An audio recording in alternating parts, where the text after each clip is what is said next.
40절로 42절까지의 말씀입니다. 출애굽기 12장 40절부터 42절까지의 말씀, 우리 다 같이 한 목소리로 합독하겠습니다.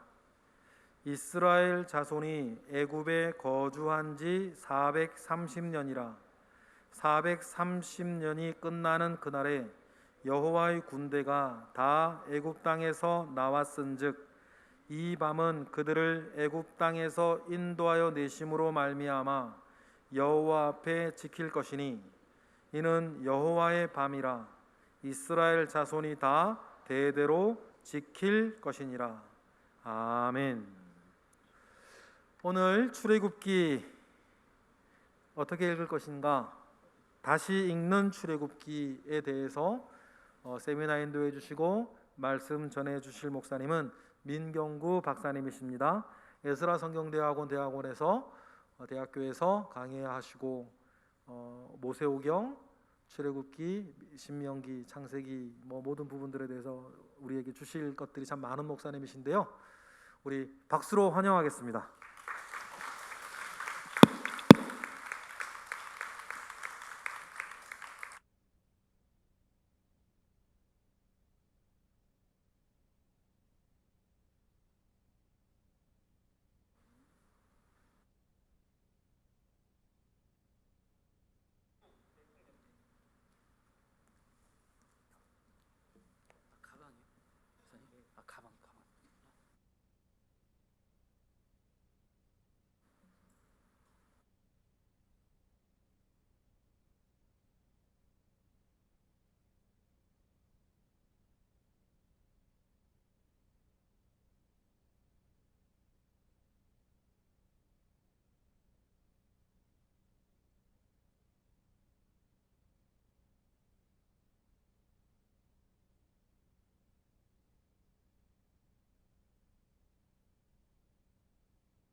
잠깐 기도하겠습니다.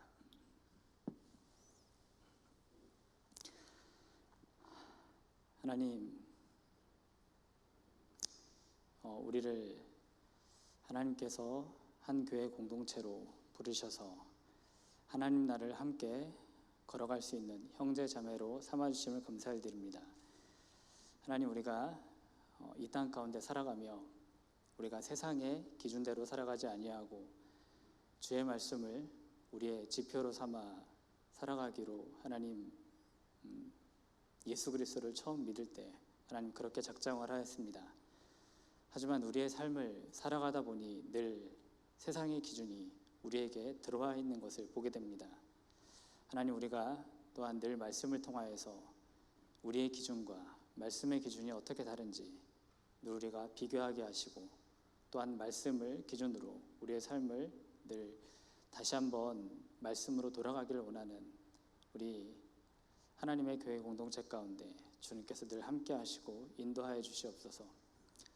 이 거룩한 시 성동교회를 통하여서 또한 그러한 운동이 이곳에서만 머물러 있는 것이 아니라 늘 주의 말씀을 사모하는 그 마음이 이 주변 가운데 또한 확장되게 하여 주시옵소서. 이 시간 출애굽기 말씀을 함께 나눕니다. 주님, 우리가 이 말씀을 통하여서 말씀을 새롭게 곱씹게 하시고 또한 말씀을 돌아보게 하여 주시옵소서. 예수님의 이름으로 기도드립니다. 아멘.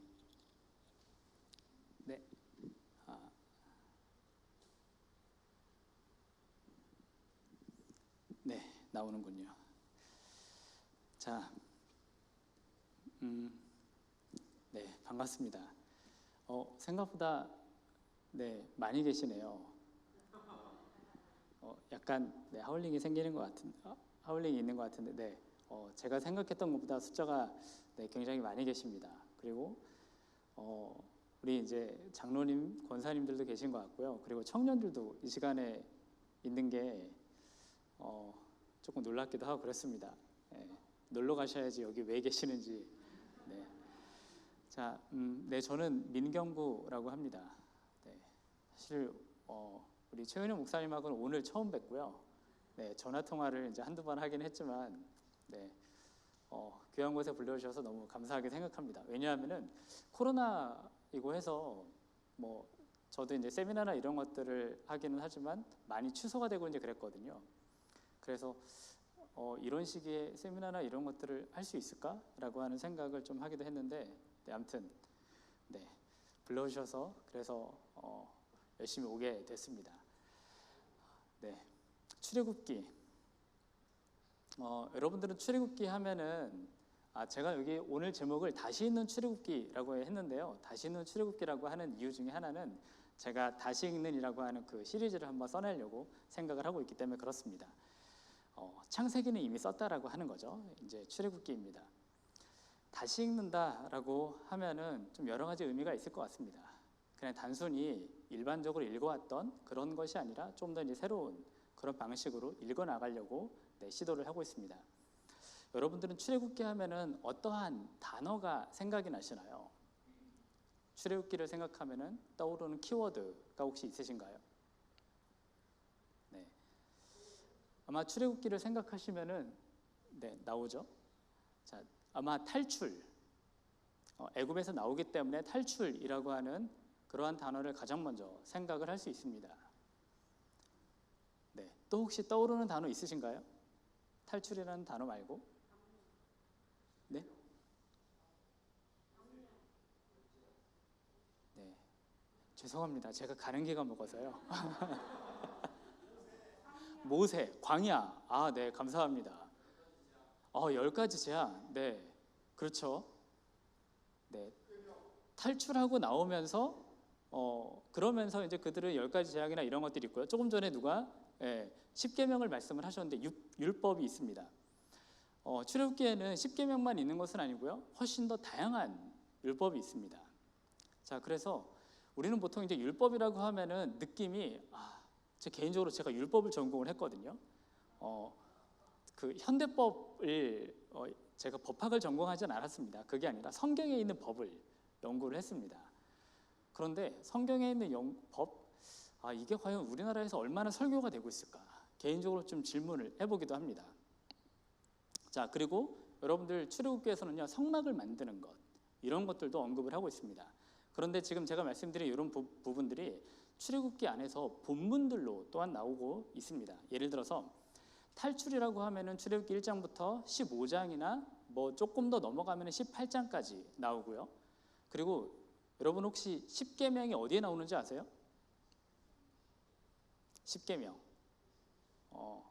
어디에 나오는지 모르시는 분들은요, 성경책 맨 뒤를 한번 펴보세요. 성경책 맨 뒤에 보시면 거기에 십계명이 쭉 나옵니다. 거기 있는 십계명은 출애굽기 20장에 있는 십계명이고요. 그런데 법은 여기에서만 나오는 것이 아니라 사실은 24장까지 이 법에 대해서 언급을 하고 있습니다. 그런데 아마 여러분들이 출애굽기를 제가 오늘 목사님을 통해서 잠깐 이야기를 나누고 이렇게 했는데 출애굽기를 꽤 많이 읽으셨다라고 이제 알고 있습니다. 그런데 출애굽기 18장까지는 잘 읽어 내려갑니다. 그런데 19장 되잖아요. 19장 되면은 읽어 나가기가 굉장히 어렵습니다. 딱딱하고요. 그리고 되게 졸려요. 그 다음부터는 출애굽기부터는 출애굽기 19장부터 주로 어디까지냐? 민수기 한 10장까지는요. 그거는 거의 취침용으로 읽으신다고 보시면 됩니다. 네. 왜냐하면 사실은 저도 읽기가 굉장히 어렵습니다. 제가 이제 율법을 공부하기 전에는 더더군다나 그랬고요. 지금도 사실은 이런 것들을 다 하나하나 성도들한테 읽으라고 한단 말이야. 우리가 그 부분을 잘 읽지 않는 이유 중에 하나는 제가 보기에는 이유가 있습니다. 오늘날 현대법과 너무 다르기도 하고요. 그리고 구약에서 뭐 어떤 율법이 완성되었다라고 우리는 너무나도 그런 것을 많이 생각을 하고 있기 때문에 그렇습니다. 그리고 또 하나 출애굽기 25장부터는요. 여러분들 또 잘 안 읽으세요. 여러분들 성막에 대해서 이 부분에 대해서 이야기를 하고 있는데 사실 과거의 성막과 또 오늘날 성막은 또 교회당과는 조금 차이가 있고요. 또 하나는 성막은 예수님께서 십자가에 못 박히시면서 휘장이 찢어졌다라고 이야기를 하면서 더 이상 이제 그 이후로는 어떤 성전이나 이런 부분들을 이야기를 하고 있지 않기 때문에 그렇습니다. 그렇기 때문에 실제로는 출애굽기 20장까지, 왜 10계명을 알고 있으니까 출애굽기 20장까지는 좀 읽지만 21장부터 40장까지는 거의 잘 안 읽는다고 보시면 됩니다. 근데 저는 여러분들이 출애굽기를 하신다고 하니까 졸리시죠? 저는 이런 얘기는 저희 와이프가 하지 말라고 그랬는데 일단 얘기 꺼냈으니까 하겠습니다. 쉬운 얘기도 어렵게 하는 그러한 능력이 있습니다. 그렇기 때문에 여러분들이 피곤하시고 이렇게 하신다 하더라도 저 사람의 능력을 지금 내가 받고 있구나라고 여러분들이 생각하시면 될 것 같습니다. 자, 이게 이렇게 웃긴 얘기인지는 전혀 몰랐는데, 자, 우리가 탈출을 생각을 하면은, 자, 탈출 어디에서 나왔습니다. 그러면은 동시에 우리는 탈출하면은 그 목적지는 어디인가를 한번 생각을 해보시기 바랍니다. 또 하나는 율법에 대해서 굉장히 부정적인 인식이 있는데 율법은 과연 부정적인가라고 하는 것들도 생각을 해보게 되고요. 그리고 성막은 과연 오늘날 그런 교회당과 동일한가? 라고 하는 그런 질문을 제가 학생들을 강의를 할 때도 늘 이야기하는 것 중에 하나는 뭐냐면은 성경을 읽으면서 그냥 읽지 말고 꼭 질문하면서 읽어라 라고 이제 이야기를 합니다. 왜냐하면은 질문하지 않고 제가 이쪽으로 조금만 더 나가면은 비디오에서 없어지겠네요. 저기 있는 비디오를 말씀드리는 겁니다. 성경을 질문하지 않고 읽잖아요. 그러면 굉장히 당연하게 받아들입니다. 제가 늘 학생들한테 요구하는 게 3가지가 있습니다. 첫 번째는 뭘까요? 좀 전에 말씀드렸던 것처럼 질문하라입니다. 두 번째가 혹시 뭔지 아세요? 질문하라. 세 번째, 그리고 또 질문하라입니다. 왜냐하면 성경을 우리는 너무도 당연한 것으로 받아들이는데 사실 당연한 것은 없습니다. 그리고 질문하라라고 이야기를 하면서 한 가지 더 말씀드려야 할 것이 있습니다. 여러분 궁금한 게 있잖아요. 그러면은 예를 들어서 여러분들 가까이 있는 목사님들께 질문하실 수 있습니다. 아니면 스스로 질문을 해서 책을 찾아볼 수도 있고요. 그리고 목사님들께 질문할 수 있습니다. 다만 질문을 하셨을 때 목사님들이 그 자리에서 대답을 안 하실 수도 있습니다. 그거는 여러분들이 충분히 받아들이셔야 합니다. 왜냐하면은 여러분들에게 이야기를 해주기 위해서 좀 더 연구하고 찾아보고 자료를 찾아보는데 그것을 받아들이시면 좋습니다. 그거는 실력이 없는 게 아니고요. 좀 더 본인이 말씀하시는 것에 책임을 지기 위한 그런 과정이라고 생각을 하시면 좋겠습니다. 자, 여러분 목적지를 하면 우리는 늘 목적지를 여호수아를 생각을 합니다. 그렇죠? 여호수아서에서 땅으로 들어가게 되는 이런 부분들이죠. 또 하나는 우리는 이제 율법에 대해서 이야기를 하면서 율법은 부정적인가? 그래서 여러분들 혹시 신명기 읽어보신 분 계시나요? 신명기 무슨 내용인지 아세요? 쉽지 않으실걸요. 왜냐하면 우리나라에서 나온 책 중에 신명기 관한 책들은 좀 많지 않습니다. 제가 이제 율법 전공이라고 말씀드렸는데 율법 중에서 저는 이제 신명기를 제가 전공을 했거든요. 우리나라에서 신명기 관련된 책이 거의 아마 한 손가락으로 꼽을까? 조금 더 넘어가면 이제 2손가락 안에서는 제가 보기에는 거의 꼽지 않을까 하는 생각이 듭니다. 생각보다 그렇게 많지 않습니다. 또 하나는 우리가 이제 교회당 이야기를 하면은 성막, 솔로몬이나 어떤 스룹바벨 이러한 사람들을 생각을 합니다. 자, 제가 한 가지 키워드를 더 말씀드리면은요, 오늘 출애굽을 하면서 저는 이제 창조라고 하는 그런 시각을 가지고 또한 설명을 합니다. 왜 그런지는 제가 이제 하나하나 보면서 말씀을 드리도록 하겠습니다. 자, 탈출. 제가 사실은 이제 금방 넘었는데 거기에 보이는 출애굽 연대에 대해서 제가 잠깐 썼습니다. 제가 한국에 와서 어떤 권사님이 저한테 이제 그런 질문을 하시더라고요. 목사님, 그분은 저를 이제 목사님이라고 부르셨습니다. 목사님, 저는 지금까지 모세가 백성들을 이끌고 나온 시기를 15세기로 알고 있었는데 어떤 책을 보니까 13세기로 이야기를 하더라고요. 여러분 혹시 책 보신 적 있으신가요? 네, 괜찮습니다. 없으셔도 좋습니다. 자, 왜냐하면요, 출애굽이 언제 되었는가라고 하는 것들이 조금 논쟁이 있긴 있습니다. 먼저 출애굽을 15세기로 이야기하는 데는 이러한 근거가 있습니다. 저기 보시면은 이스라엘 자손이 애굽 땅에서 나온 지 480년 이후 솔로몬이 이스라엘 왕이 된 지 4년에 성전을 건축했다라고 이야기를 하고 있거든요. 그래서 여기 보시면은요, 지금 여러분들 여기 박스에 밑에 있는 박스에 보시는 것처럼 그 솔로몬이 성전을 건축하는 이때가 966년이고요. 그것에서 480년을 더하니까 대략 한 1446년. 그래서 이제 요거를 근거로 해서 우리가 15세기 설을 이야기를 합니다. 그런데 이것뿐만이 아니고요. 13세기 설도 있다고 제가 말씀드렸습니다. 여러분 혹시 아마 20대이신 분들은 거의 아마 보시지 않았을까 하는 생각을 하는데, 혹시 애니메이션 중에 이집트 왕자라고 하는 그 영화를 보신 적 있으신가요? 애니메이션? 거기 보면은 그 모세와 함께 자란 그 왕자가 있어요. 혹시 이름을 아세요? 맞습니다. 람세스요. 그 람세스가 누구냐 하면은 람세스 2세거든요. 그런데 그 람세스 2세는 통치 기간이 1279년부터를 이야기를 합니다. 그래서 여러분들이 보셨던 이집트 왕자 그 영화는요, 몇 세기를 기준으로 이야기를 하고 있느냐? 13세기를 기준으로 이야기를 하고 있는 겁니다. 그래서 어디에서는 15세기를 이야기를 하고요, 어디에서는 13세기를 이야기를 합니다. 자, 그런 여러분들이 혹시나 이제 출애굽기나 이런 부분들에 대해서 관심을 있으시다라고 하면 이제 이런 것들을 이제 여러분이 보실 수 있고, 또 하나는 여러분들 혹시 세계사를 조금 좋아하시는, 아마 여기 중고등학생이 혹시 계시는지 모르겠는데 역사를 좋아하시는 분들은 혹시 인류 최초의 평화조약이 있습니다. 네, 세계사를 말씀드리니까 뭐 나는 이미 고등학교를 졸업한 지 20년, 30년 아니면 죄송합니다. 한 50년이 지났는데 세계사를 알 리가 없죠. 네, 괜찮습니다. 이게 뭐냐면은 히타이트 평화조약이라고 하는 게 있거든요. 그게 이제 제가 지도를 잠깐 보여드릴게요. 이 지도에서 보시면은 빨간색이 이집트고요. 그리고 히타이트가 아주 큰 이런 나라였습니다.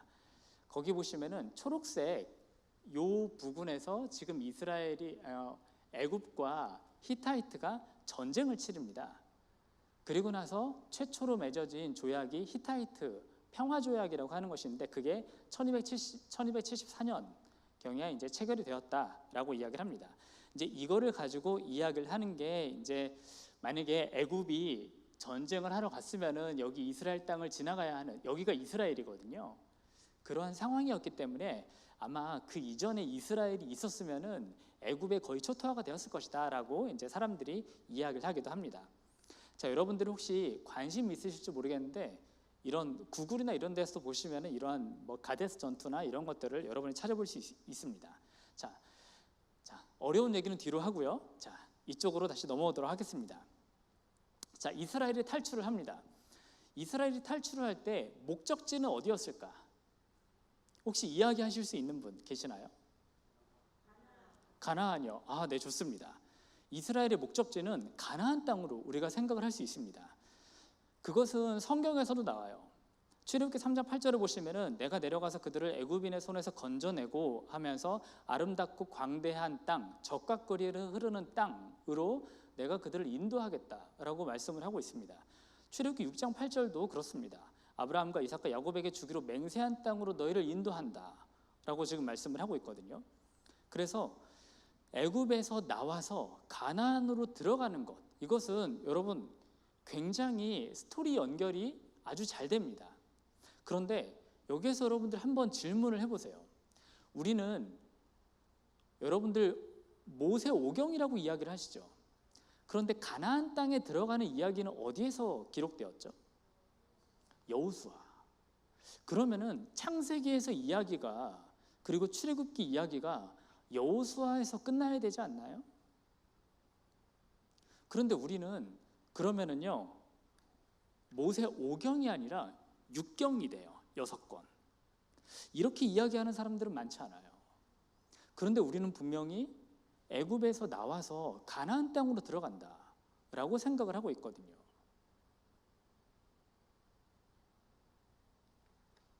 자, 그래서 이제 어떤 사람들은 창세기부터 여호수아까지를 묶어서 이야기하는 사람들도 있습니다.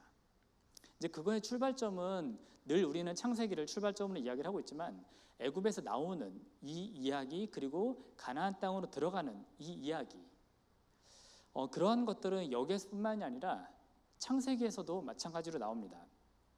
요셉이 또 이스라엘 자손에게 맹세시키 이르기를 하면서 당신들이 여기서 내 해골을 메고 올라가겠다라고 하라. 그러면은 이제 여기에서 출애굽기 보시면은요, 요셉의 유고를 가졌다라고 이야기를 하고 있고, 여호수아 24장에 보시면은 요셉의 뼈를 세겜에서 장사했다라고 이야기를 하고 있기 때문에 창세기 그리고 출애굽기 그 이야기의 마지막은 여호수아까지 이렇게 잘 이어집니다. 그런데 우리는 사실 이런 이야기 하면은 좀 전에 말씀드렸던 것처럼 부딪힐 수밖에 없어요. 왜냐하면 우리는 모세오경을 알고 있거든요. 육경이라고는 이야기를 하지 않습니다. 그런데 실제로 애굽에서 나온 이야기는 여호수아에서 끝나죠. 우리는 이걸 전부 다 알고 있어요. 그래서 한편으로는 애굽에서 나온 이야기가 가나안 땅으로 들어간다라고 하는 것을 우리는 충분히 이야기를 할 수 있지만, 우리가 가지고 있는 궁금증이나 이런 것들이 사실 완전히 해소되지는 않습니다. 왜냐하면 모세는 신명기에서 죽기 때문에 그렇죠. 자, 출애굽 목적지, 그러면은 두 번째를 함께 좀 찾아볼 수 있는 것이 있어요. 여러분들이 혹시 여러분들이 묵상집이나 이런 것들을 지금 하시는 걸로 알고 있는데, 이 부분이 나갔는지 안 나갔는지 아마 제 생각으로는 안 나갔을 것 같습니다. 출애굽기를 4개월 동안이나 하신다고 그러니까, 네, 제가 아마 학교에서 강의하는 것보다도 훨씬 더 길게 하시리라 생각을 합니다. 자, 출애굽기를 보면은요, 출애굽기 5장 1절 우리가 같이 한번 읽어볼까요? 출애굽기 5장 1절입니다. 같이 읽겠습니다. 시작.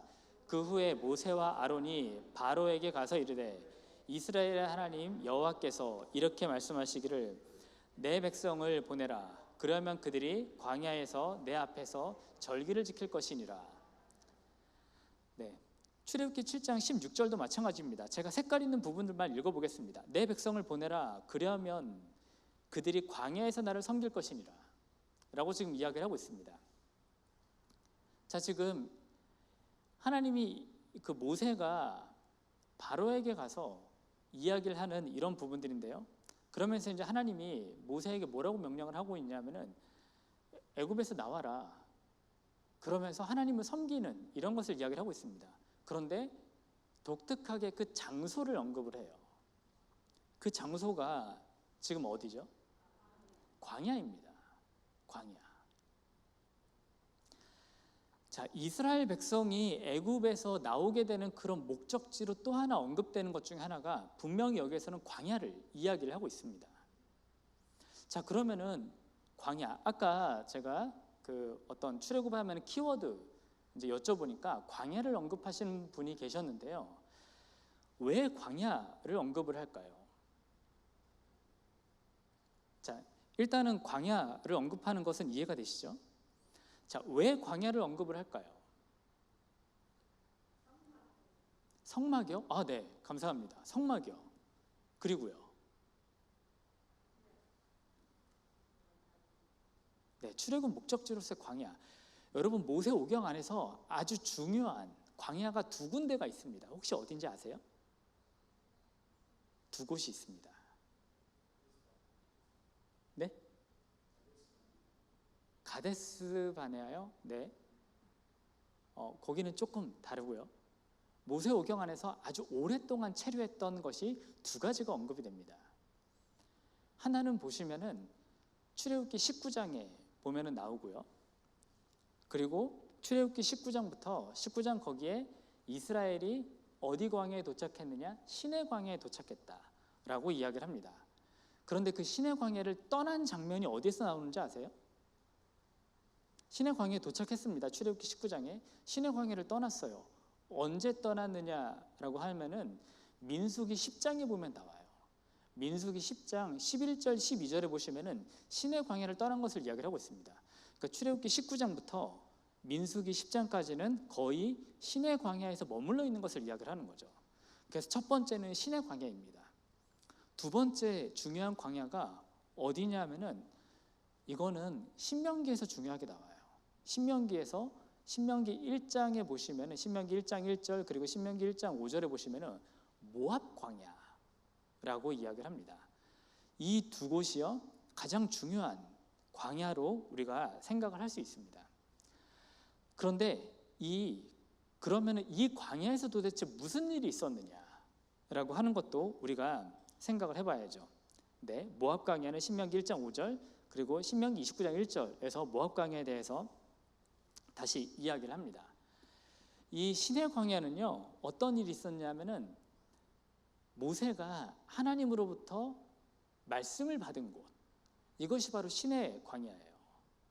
모압 광야는 그럼 어떤 곳이냐? 모세가 모압 광야라고 하는 곳에서 말씀을 다시 선포합니다.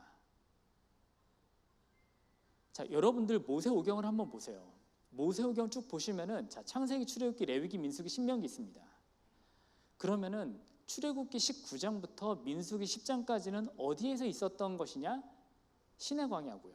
신명기 1장부터는 어디에서 있었던 것이냐? 모압 광야입니다. 그러면은 실제로 모세오경이 가장 중요하게 취급하는 곳은 어디냐? 광야이고요. 그 광야가 갖고 있는 공통점이 있어요. 좀 전에 말씀드렸던 것처럼 거기에서 토라를 받고요. 그리고 토라를 선포하는 내용. 그 위치가 바로 광야가 됩니다. 네. 그런데 여러분 광야는 우리가 생각하기에 광야는요. 거기는 별로 사람이 살 곳이 못 돼요. 그렇죠? 광야는 사람이 살고 왜냐하면 이스라엘이 광야 생활을 하면서 겪었던 것을 한번 보세요. 그들은 어떠한 것을 겪었는가? 마실 물이 없었고요. 그리고 먹을 음식이나 이런 것들이 없었습니다. 사람이 살기에 적합하지 않죠. 그런데 성경은 그 광야가 사실 이스라엘 역사에서 가장 중요한 곳이다라고 또한 이야기를 합니다. 왜 그런지 아세요? 사람이 살기에는 부적합하지만 하나님의 말씀을 직접 받은 곳이었기 때문에 그래요. 네. 제가 출애굽기를 하니까 신명기도 팁을 하나 드릴게요. 자, 출애굽기와 신명기는요, 하나는 하나님으로부터 말씀을 받은 것이고 또 하나는 모세가 말씀을 선포한 곳이지만 전혀 개념이 달라요. 어떻게 다르냐 하면은 자, 모세가 처음에 말씀을 받을 때는 출애굽에서 나온 1세대였죠. 그렇죠? 신명기에서 신명기 1장 5절에서 모세가 모압 광야에서 율법을 설명하기 시작했더라. 여기는 1세대인가요? 2세대입니다. 세대가 전혀 달라요. 세대가 전혀 다르고요. 해석도 또한 전혀 다르게 됩니다. 그런 점에서는. 그래서 모세는요, 그것을 단순 반복하지 않습니다. 비교해서 보시면 전혀 또 달라요. 자, 제가 출애굽기를 하면서 아까 제가 키워드로 말씀드렸던 것 중에 하나는 제가 율법이나 이것은 감사하게도 우리 목사님께서 여러분들이 주무실 수 있는 시간을 2번 마련을 해 주셔가지고 제가 율법은 제가 뒤에 하도록 하겠습니다. 율법이 가지고 있는 기본적인 정신, 정말 우리가 생각해야 될 부분들이 정말 많습니다. 진짜로. 자, 그것은 제가 나중에 하기로 하고 이번 시간에는 제가 창조라고 하는 것을 말씀드릴게요. 여러분, 출애굽기에서 창조를 이야기를 한다? 저는 출애굽기를 어떤 방식으로 해석을 하냐면은 창세기는 아니고 창조의 방식으로 해석을 합니다. 자, 왜 그러냐 하면은 자, 여러분 출애굽기 처음에 보시면 이렇게 나옵니다. 출애굽기 1장 7절에 보시면 이스라엘 자손은 생육하고 불어나 번성하고 매우 강하여 가득하게 되었더라 라고 이야기를 합니다. 여러분 지금 여기 제가 파란색으로 표시한 그리고 여기 노란색으로 표시한 이 부분들이 여러분 혹시 어디에서 많이 보신 것 같지 않으세요? 창세기요. 감사합니다. 창세기 어디에서 나오죠? 창세기 1장에 보면 나와요. 창세기 1장에 보면은 하나님이 인간을 만드신 다음에 생육하고 번성하게 땅에 충만하라 라고 이야기를 하고 있습니다. 그런데 이것이 여기에서만 나오는 것은 아니고요. 창세기 9장에서도 한번 나옵니다. 창세기 9장에 보시면 노아 홍수가 나오죠. 노아 홍수가 지난 다음에 그 노아 홍수에 거쳐서 그 홍수 사건이 지난 다음에 살아남은 사람들은 노아와 그 가족들밖에 없잖아요. 네, 창세기에 대해서 언급을 했으니까 이 부분도 말씀드려야겠네요. 여러분들, 아담이 있죠. 그런데 노아는 어떤 식으로 해석이 되느냐? 아주 간단한 것은 노아는 세컨드 아담입니다. 여러분 한번 창세기 족보 한번 쭉 보세요. 창세기 보시면은 아담이 있고요. 거기에서 가인, 아벨 뭐 있고, 그리고 셋이 있죠. 그리고 나서 민족들이 쭉 퍼집니다. 그런데 홍수 사태를 통해서 노아와 그 자손들만 살아남고 나머지는 다 죽은 것처럼 이야기를 하고 있어요. 그래서 다시 노아를 통해서 셈, 함, 야벳이 퍼져나가는 것처럼 이야기를 해요. 이해가 되시죠? 그래서요, 노아는 누구처럼 해석이 되느냐? 세컨드 아담이 돼요. 실제로 그렇습니다. 자, 여기 보시면은 출애굽기 1장 7절에 이스라엘 자손은 생육하고 번성할 땅에 충만하였다라고 이야기를 하고 있는데, 이것은 무엇이랑 연결이 되느냐? 창세기 1장 그리고 창세기 9장과 서로 지금 연결이 됩니다. 그래서요, 이 표현이 단순한 것이 아니라 마치 하나님께서 지금 이스라엘을 창조하시는 것처럼 이야기를 하고 있어요. 자, 그럼 여기에서만 그러느냐? 아니요, 그렇지 않습니다. 일단은 창세기와 출애굽기가 서로 연결되고 있다라고 이제 하는 것이고, 자, 창세기 1장과 출애굽기 1장이나 이런 것들이 주제나 이런 부분들이 굉장히 비슷하다라고 이제 하는 것인데, 자, 창세기 1장은 세상의 창조를 이야기를 하고 있고요. 그리고 창세기 9장은 신인류, 새로운 인류의 창조를 이야기를 하고 있습니다.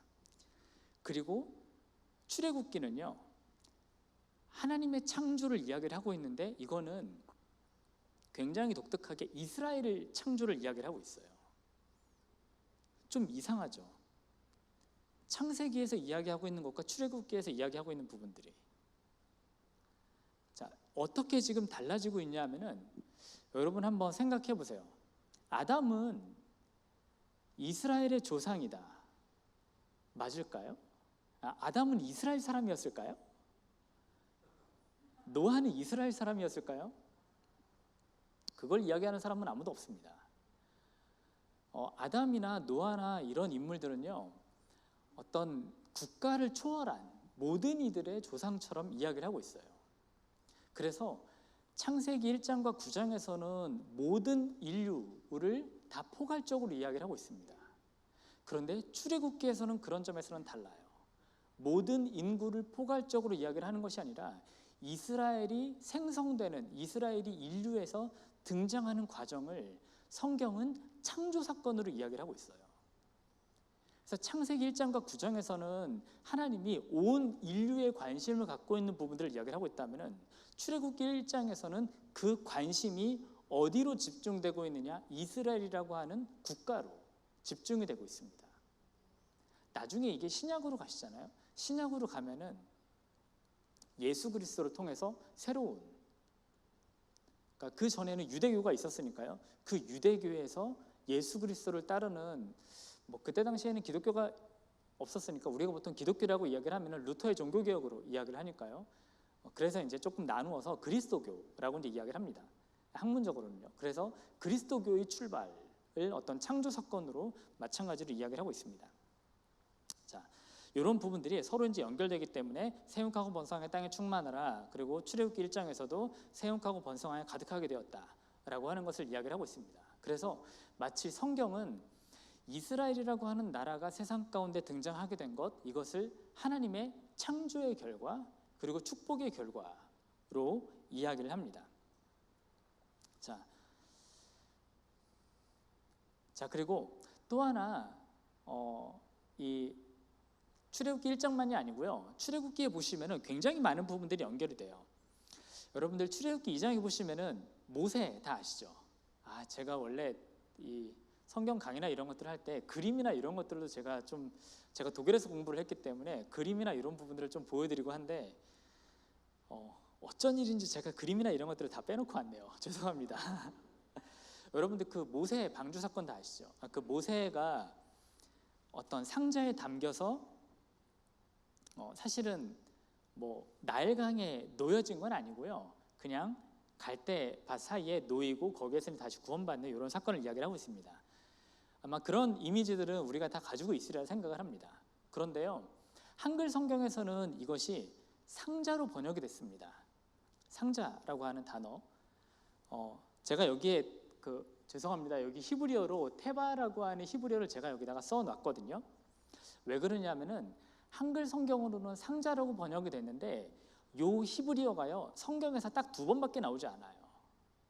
출애굽기 2장에서 한 번 나오고요. 요 단어가 어디에서 다시 등장을 하느냐 하면은 이것보다 앞서서 나옵니다. 출애굽기 6장에 보시잖아요. 출애굽기 6장에 노아가 방주를 만드는 이런 사건을 이야기를 하고 있습니다. 그런데 노아가 방주를 만드는 이것을 히브리 성경으로는 뭐라고 이야기하느냐? 테바라고 이야기를 합니다. 그래서 우리가 한글 성경으로는 노아의 방주 사건이 거기에는 방주라고 기록이 되어 있고 모세는 상자라고 기록이 되어 있지만 이거는 번역이잖아요. 히브리 성경으로 보면 이게 똑같아요. 그래서 여러분들 모세가 테바에 놓여 있는 이 사건을 보면은 이스라엘 사람들은 금방 뭐를 생각하느냐? 노아의 테바, 노아의 방주를 생각을 합니다. 그래서 마치 노아가 방주를 만들고 그리고 그 방주 안에 들어가서 있었던 것처럼 모세가 상자에 담긴 것을요 많은 사람들은 뭐라고 이야기하느냐? 마치 모세가 방주에 담긴 것, 그것을 이야기를 하고 있어요. 자, 이해가 되시나요? 자, 그러면은 모세가, 그래서 제가 여기에 표현한 게 모세의 방주 사건이다 라고 이야기를 하는 겁니다. 자, 그래서 구약 성경에서 이제 2번밖에 나오지 않고요. 그래서 노아의 방주를 통해서 새로운 인류가 나왔습니다. 그러면은 동시에 모세의 방주를 통해서는 누가 나오게 되느냐? 이스라엘이 등장을 하게 되는 거죠. 자, 그러면은 여러분 혹시 여기에서 이게 좀 보이시나요? 출애굽기에서 이야기하고 있는 새로운 인류는 누구일까요? 출애굽기에서 이야기하고 있는 새로운 인류, 이스라엘이 돼요. 네. 그래서 신인류는 이스라엘이 됩니다. 그래서 마치 노아를 통해서 그 이전과 이후가 구분되고 하는 것처럼 출애굽기의 이 1장, 2장의 사건을 통해서요 그 이전과 이후가 구분이 되는 거예요. 그래서 그 이전에는 하나님을 따르는 백성들이 존재하지 않았던 것을 이야기를 하고 있고 출애굽기에서는 비로소 하나님의 백성이 최초로 출현하고 있는 것처럼 여기서 이제 이야기를 하고 있습니다. 자, 그래서 출애굽기는요, 그래서 제가 말씀드린 게 출애굽기를 어떠한 방식으로 해석을 하느냐? 창조 사건으로 이야기를 하고 있습니다. 이게 자, 신약으로 다시 한번 와 보시잖아요. 신약으로 와 보시면은 예수 그리스도, 여러분 그 예수님도요 요 이미지와 굉장히 비슷해요. 여러분 그 이스라엘이 애굽에서 나올 때 그때 언제 나왔죠? 유월절이잖아요. 유월절 어린 양. 여러분 신약에서 예수님 그 사건이 예수님이 유월절 어린 양 되신다라고 말씀을 하시잖아요. 이 출애굽기에서 이야기하고 있는 그것이 예수님 신약 사건에서도 그대로 연결이 되고 있고요. 그리고 예수님을 기점으로 해서 그 이전과 이후가 우리가 잘 알고 있는 AD, BC, AD 이게 서로 나뉘게 되는 거죠. 자, 그래서 창세기 6장에서는 노아 방주를 통해서 새로운 인류가 등장을 하고 있다면은 출애굽기 1장부터 14장까지는요 어떤 모세 방주를 통해서 이스라엘이 등장하고 있는 이런 사건으로 이야기를 하고 있습니다. 자, 여기 이제 나일강가 갈대라고 하는 것도 이제 마찬가지입니다. 이 모세의 이미지는 모세는 여기 이제 한글 성경에 여기는 갈대라고 번역이 되고 있고 제가 목사님께 이 말씀을 여쭈었어야 되는데 제가 이 부분을 여쭙지 않았습니다. 그 한글 성경은 번역이 된 것이기 때문에 조금 한글 성경 번역이요, 이제 히브리 성경이랑 굉장히 가깝습니다. 그런데 몇몇 부분들이 조금 다른 부분들이 있긴 있어요. 예를 들어서 이제 이런 거죠. 여기 보시면은 숲이라고 하는, 여기 숲이죠. 숲이라고 하는 이 단어가 그대로 사용되고 있는데 한글 성경에서는 이제 홍해로 번역을 하고 있는데 실제로는 갈대바다라고 이제 보시면 될 것 같습니다. 그래서 모세가 갈대 사이에 두고 건져냄을 받는 이 사건이 이스라엘이 갈대바다를 건너는 것. 그래서 여러분들 그 모세의 이미지를 볼 수 있어요. 그러면은 모세라고 하는 그 인물을 통해서 한편으로는 창조 사건을 이야기를 하고 있고요. 그리고 또 한편으로는 그 뒤에 이스라엘이, 그러니까 오늘 한글 성경으로는 홍해를 건너는 것이지만 실제로는 갈대바다를 건너게 되는, 거기에서 구출을 받는 이 사건을 모세라고 하는 그 한 인물을 통해서 이야기를 하고 있습니다. 자, 그리고 이제 우리가 출애굽기라고 이야기를 하면은 이제 어떤 하나님의 언약이나 이런 부분들도 이야기를 하고 있습니다. 아마 언약을 가장 중요하게 언급하고 있는 부분이 바로 이 부분이 아닐까 생각을 합니다. 자, 출애굽기 3장에 보시면은요, 이렇게 이야기를 합니다. 그 내가 애굽에서 있는 내 백성의 고통을 분명히 보고라고 이야기를 하고 있고요. 그리고 뭐 출애굽기 3장 16절이나 이런 데에서도 이야기를 하고 있는데, 여러분 그 성경에 보시면은 간혹 주어에 좀 민감하실 필요가 있습니다. 주어. 어디에서는 하나님을 주어로 해서 이제 그 이스라엘을 돌보는 이런 모습들을 꽤 이야기를 하고 있거든요. 자, 이런 표현이 뭐 여기에서만 등장을 하고 있는 것이 아니고 이제 굉장히 뭐 2장에서도 마찬가지로 등장을 하고 있는데, 그런 부분들을 보면은 이제 오늘날 우리가 살아가고 있는 그 시대와 좀 연결시킬 수 있는 그런 부분들이 꽤 있습니다. 그 이스라엘이 지금 애굽에서 종살이하고 있거든요. 종살이하고 있는데 성경은 하나님은 애굽의 그 종살이에 대해서 뭐라고 이야기를 하고 있냐면은, 애굽에 있는 내 백성의 고통을 보고 듣고 알았다라고 이야기를 하고 있기 때문에 그렇습니다. 그러니까 하나님을 1인칭으로 이야기를 하고 있는 거죠. 이게 여기에서만 나오는 것이 아니라 출애굽기 2장에서도 마찬가지로 나오고 있습니다. 이게 이제 뭐랑 연결이 되냐면은, 여러분들 그 우리나라에서 한때 죄 혹은 고통, 누가 어떤 질병에 걸리면은 어떤 그 사람은 어떤 죄 때문에 그런 것이다, 혹은 뭐 마귀, 그래서 여러분 그 귀신론이라고 좀 들어보셨는지 모르겠습니다. 이게 우리나라에서요 70년대 80년대 정말 강했거든요. 그래서 기도원에 올라가서 뭐 축기나 이런 것들을 정말 많이 하기도 하고요. 어떤 그 사람이 고통받는 것을 이것은 귀신의 역사다라고 이제 많이 이야기를 하기도 하고 그랬는데, 사실 출애굽기를 보시면은요 그런 부분들에 조금 물음표를 던지게 됩니다. 왜 그러냐 하면은, 이스라엘이 애굽에서 종살이하는 것, 이것에 대해서 하나님이 외면하신다가 아니라 성경은 그들의 종살이에 대해서 하나님이 보고 듣고 알고 계신다라고 이야기를 하고 있기 때문에 그렇거든요. 여기 혹시 이 성동교회 성도분들 가운데 육체적으로도 굉장히 힘든 분들이 또한 계시리라 생각을 합니다. 아마 그런 분들이 가장 힘든 것 중에 하나는, 저도 육체적인 질병이나 이런 것들이 뭐 과거에도 있었고 이제 지금도 있고 이제 그렇긴 한데, 그래서 운동을 더 열심히 하긴 합니다.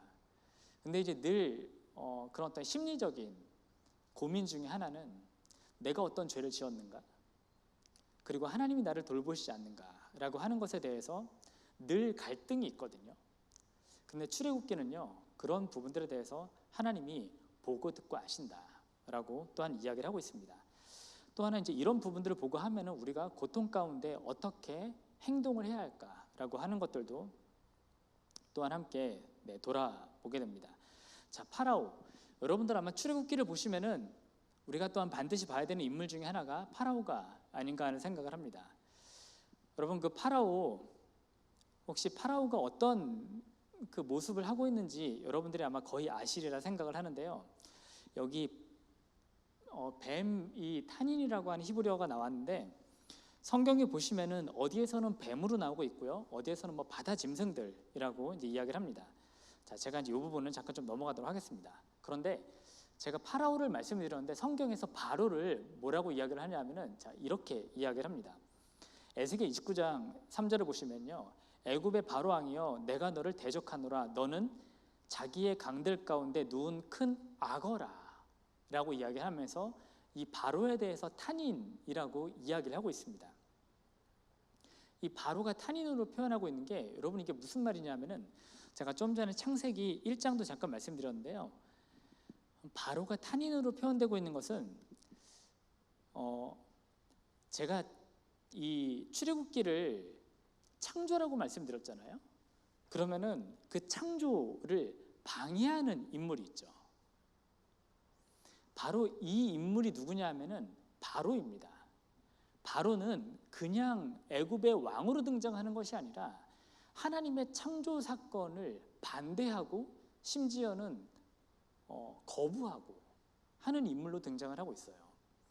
자, 여기에 그 뱀이 언급이 되고 있는데요, 여러분 혹시 파라오 그 누구죠? 이집트 파라오 혹시 대부분 이미지를 가지고 계실 텐데 이렇게 돼 있죠. 그런데 여기 보시면은 여기 있는 그 이집트 파라오가 쓰는 이 관이나 이런 게 있잖아요. 거기에 이게 여기 머리에 있는 게 뱀이거든요. 그것을 지금 이야기를 하고 있습니다. 그래서 그게 단순히 뱀이 아니라 어떤 하나님의 창조를 거역하는 어떤 큰 악어, 이런 식으로 여기에서는 지금 해석을 하고 있는 거죠. 그래서 출애굽기 1장부터 14장까지는 이러한 흐름들이 쭉 나옵니다. 그래서 여러분들이 아마 10가지 재앙이나 이런 부분들도 거기에서 이제 언급을 하고 10가지 재앙들을 등장을 하고 있는데, 그 10가지 재앙의 마지막에 등장을 하는 게 뭐냐면은 흑암이죠. 흑암이었다가 다시 빛이 되는 이런 사건을 이야기를 하면서 성경에서 이야기를 하고 있는 게 마치 창세기 1장에서 이야기하고 있는 하나님이 세상을 창조하기 전에 흑암이었고 창세기 1장 3절에 빛이 있으라 하시니 빛이 있었다. 요 이미지가요, 출애굽기 그 부분에서 그대로 적용이 되고 있습니다. 그리고 그 고대 이집트에서 파라오는요, 누구였냐면은 그 태양신의 아들이었거든요. 태양신이면은 빛의 신이었거든요. 그래서 어둠이 오고 그리고 이제 그 빛이 능력을 상실하고요. 이러한 부분들이 이 10가지 재앙이나 이런 곳에도 그대로 적용이 되고 있습니다. 그래서 여러분들이 이 출애굽기 1장부터 이렇게 쭉 읽어 나가실 때 특히 초반부 한 14장이나 이런 부분들까지는 그런 창조의 개념을 읽으시면은 조금 더 제가 보기에는 적절하다 하는 생각을 합니다. 자, 이 부분을 먼저 좀 말씀드리고 싶습니다. 오늘 우리가 함께 읽은 이 말씀인데, 자, 제가 한번 읽어드리겠습니다. 그 밤은 그들이 애굽 땅에서 인도하여 내심으로 말미암아 여호와 앞에 지킬 것이니 이는 여호와의 밤이라 이스라엘 자손이 다 대대로 지킬 것이니라 라고 이야기를 하고 있습니다. 자, 여기에서 지킬 것이다 라고 하는 표현이 지금 2번에 걸쳐서 등장을 하고 있습니다. 파란색이죠. 자, 이것은 우리가 아마 이 부분은 지킨다라고 하는 것은 준수한다 라고 하는 의미로 우리는 많이 이해를 합니다. 제가 이 부분에 대해서 약간 좀 여러분 혹시 세번역 성경 좀 보시나요? 세번역은 잘 안 보세요? 네, 제가 이제 세번역을 한번 좀 가져와 봤습니다. 세번역은 이렇게 번역을 합니다. 네, 여기 이 글씨가 잘 보이시는지 모르겠네요. 제가 한번 읽어드리겠습니다. 그날 밤에 주님께서 그들을 이집트 땅에서 이끌어내시려고 밤을 새우면서 지켜주셨으므로 그 밤은 주님의 밤이 되었고 이스라엘 자손이 대대로 밤새워 지켜야 하는 밤이 되었다 라고 이야기를 합니다. 자, 지금 여기에서도 지킨다라고 하는 게 지금 2번 나오고 있습니다. 같은 의미일까요?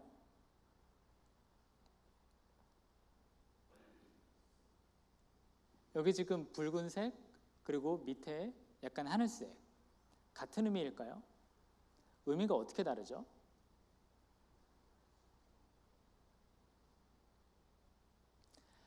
아마 붉은색은 밤을 새워 지켜주셨으므로 이것은 보호의 의미가 훨씬 더 강하리라 생각을 합니다.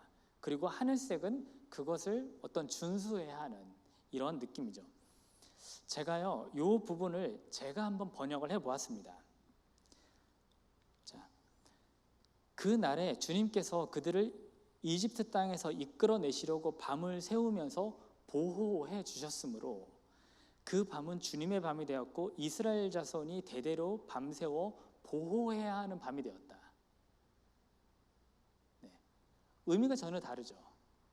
위에서 이야기를 하고 있는 것과 여기 밑에서 이야기를 하고 있는 게 전혀 의미가 다릅니다. 마치 주님께서 보호해 주셨으므로 보호해 주어야 하는 이런 밤이 된 것을 이야기를 하고 있는데, 자, 왜냐하면 출애굽기에서 가장 중요한 것 중에 하나가 바로 유월절이기 때문에 그렇습니다. 자, 유월절이요. 여러분 성경에서 유월절을 한번 찾아보세요. 유월절이 어디에서 등장하는지. 신명기 16장에서는 이스라엘의 거의 3대 절기를 이야기를 하고 있습니다. 유월절, 여러분 무교절이나 이런 것들과 서로 연결이 됩니다. 그리고 77절 혹은 맥추절이라고 이야기를 하기도 합니다. 또 하나는 초막절, 수장절이라고 또 이제 이야기하는 그러한 본문이기도 합니다. 그런데 신명기에서는요, 이 절기에 대해서 조금은 다른 방식으로 언급을 하고 있습니다. 자, 왜냐하면은 그 각 절기를 언급하면서 그 뒤에 보시면은 뭐라고 이야기하냐면은, 자, 16장 11절 제가 한번 읽어드리겠습니다. 절기를 언급하면서 너와 내 자녀와 내 노비와 내 성중에 있는 레위인과 및 너희 중에 있는 객과 과부와 함께 라고 이야기를 하고 있고요. 16장 14절도 마찬가지입니다. 절기를 지킬 때에는 너와 내 자녀와 노비와 성중에 거주하는 레위인과 객과 과부와 함께 즐거워하라 라고 이야기를 하고 있고, 그리고 마찬가지로 사실은 출애굽기도요, 이렇게 이야기를 합니다. 이스라엘이 유월절을 지킬 때 자기네들만 지키는 것을 이야기를 하는 것이 아니라 식구가 적으면 그 집의 이웃과 함께 사람 수를 따라서 하나를 취하여 어린 양을 잡는 것을 지금 이야기를 하고 있습니다. 여러분 여기에서 한번 잘 보세요. 식구가 너무 적으면 그 집의 이웃과 함께 사람 수를 따라 하나를 취하라 라고 지금 이야기를 하고 있습니다. 이게 지금 어린 양을 잡는 것을 이야기를 하고 있는데, 왜냐하면 어린 양을 잡을 때는 거기에서 다 먹을 수 있는, 그날 잡은 것은 그날 다 먹어야 되거든요. 그런데 여기에서 지금 식구가 너무 적다라고 이야기한다면 과연 누구를 가리킬까요? 네. 과부, 객, 그리고 고아, 이런 자들은 자기 혼자서 양을 잡을 수가 없는 그런 사람들이죠. 이런 사람들을 지금 불러서 유월절을 같이 지키라 라고 성경에서는 이야기를 하고 있습니다. 제가 이제 마지막을 준비를 하면서 아마 이러한 부분들이 만약에 다음에 하게 된다라고 하면은 좀 말씀드리고 싶은 것은 뭐냐면은, 이 교회 안에서 행해지는 절기나 이런 부분들은요, 적어도 성경이 이야기를 하고 있는 것은 교회 안에서만의 절기를 이야기를 하는 것이 아니라 그것이 객, 고아, 과부 이런 사람들, 그들을 함께 불러 모아서 함께 즐기는 것을 이야기를 하고 있습니다. 이게 아마 성경에서 이야기하고 있는 거의 최초의 절기이지 않을까 하는 생각이 들어요. 그런데 오늘날 교회의 절기 모습을 한번 보세요. 교회 절기는 어떠한 모습으로 바뀌어가고 있는가? 교회 절기는 교회 안에서의 절기만이 아니라 그것이 교회 밖에서 있는 사람들에게 그들을 어떻게 품을 것인가 라고 하는 고민이 반드시 있어야 하는 거거든요. 아마 오늘날 교회나 이런 데에서는 구원이나 이런 부분들을 이야기를 할 때도 특히 이제 어떤 개인의 구원을 많이 이야기를 하고 있기 때문에 그것이 밖으로 나가지 못하고 점차적으로 조금 안으로만 자꾸 모여들지 않나 하는 생각을 합니다. 사실 성경에서 이야기를 하고 있는 것은요, 종교적인 부분들을 이야기를 하고 있지만 종교적인 것은 사회적인 것과 결코 구별되지 않습니다. 이게 성경이 이야기하고 있는 특징이라고 좀 말씀드릴 수 있을 것 같습니다. 제가 성경을 해석을 할 때 늘 강조하는 부분들이 있습니다. 뭐냐 하면 우리는 성경을 해석을 할 때요, 어떤 종교적인 시각이 굉장히 강합니다. 그거는 저는 한편으로는 당연히 필요하다고 생각을 합니다. 하지만 적어도 이스라엘 사회에서는요, 종교와 사회가 분리되었을까요? 이스라엘은 종교 사회가 분리되지 않은 그런 사회였습니다. 그래서 저는 제가 학생들에게 이야기를 할 때도 성경을 이야기를 하면서 어떻게 하면은 정치적인 시각, 왜냐하면 고대에서 제사장이라고 하면은 여러분 신약 시대에도 한번 보세요.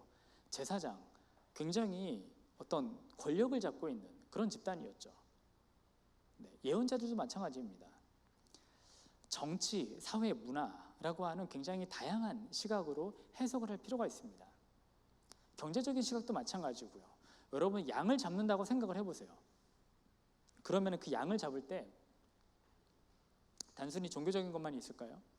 양을 판매하는 사람들이 없을까요? 양을 판매하는 사람들이 당연히 있겠죠. 그러니까 신약 시대에서는 예수님이 어떻게 하셨느냐면은 그 성전 앞에서 판매하는 이런 사람들 다 뒤집어 엎잖아요. 그것은 종교적인 것과 경제적인 것이 아주 밀접하게 연결되어 있다라고 하는 것을 또한 이야기를 해주기도 합니다.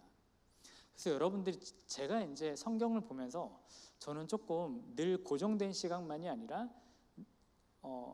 어떤 정치적인 시각, 사회적인 시각, 문화적인 시각, 물론 이제 오늘날 문화가 아니라요. 그 당시의 문화를 말씀드리는 거죠. 그리고 경제적인 시각, 그러니까 이런 부분들을 함께 보면은 우리가 성경을 훨씬 더 다양하게 그리고 풍성하게 바라볼 수 있다라고 하는 것을 말씀드리고 싶습니다. 자, 그리고 끝으로 제가 이 부분을 한번 이제 말씀드리고 싶습니다. 여러분들 여기에서 용산 전쟁 기념관 멀지 않습니다. 가깝죠. 이게 지금 특히 이제 출애굽을 읽는다라고 하니까요. 지난주인가요?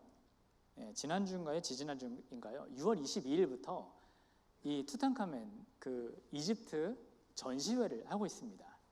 여러분들 성경을 묵상을 하실 때 또 하나 중요한 것 중에 하나는 이런 것들이 있으면 한번 찾아가서 보시면은요 정말 도움이 많이 됩니다.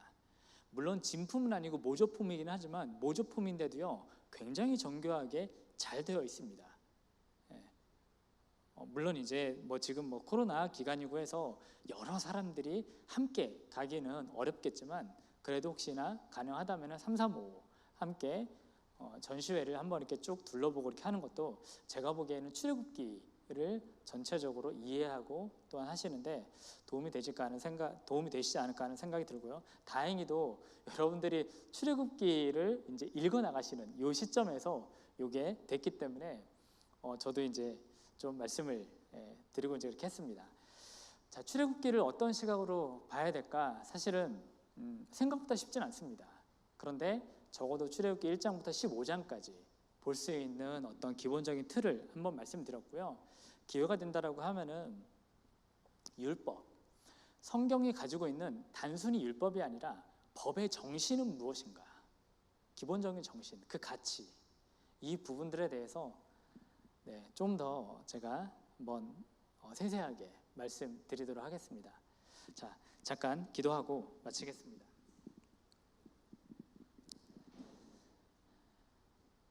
주님, 하나님께서 이스라엘 백성들을 종에서 구출하시는 이런 사건을 읽고 있습니다. 하나님, 우리 역시도 세상 가운데 종이었습니다. 그런데 우리는 어쩌면은 지금도 세상에서 종으로 살고 있지 않습니까? 하나님께서 우리를 구속하셨는데, 하나님께서 우리를 구원하셨는데 우리가 다시 세상의 종으로 됨으로, 종이 됨으로 말미암아 하나님의 창조 사건을 다시 무의로 돌리고 있지 않은지 하나님 우리의 삶을 돌아보게 하여 주시옵소서. 하나님께서 이스라엘을 구해내시기 위해서 하나님께 세상 가운데 어떻게 역사하고 계시는지 하나님 바라보게 하시고, 또한 하나님께서 나를 구원하시기 위해 하셔서 예수 그리스도를 이 땅 가운데 보내시고 또한 십자가에 못 박게 하시는 하나님 그 사건을 다시 한번 기억하게 하여 주시옵소서.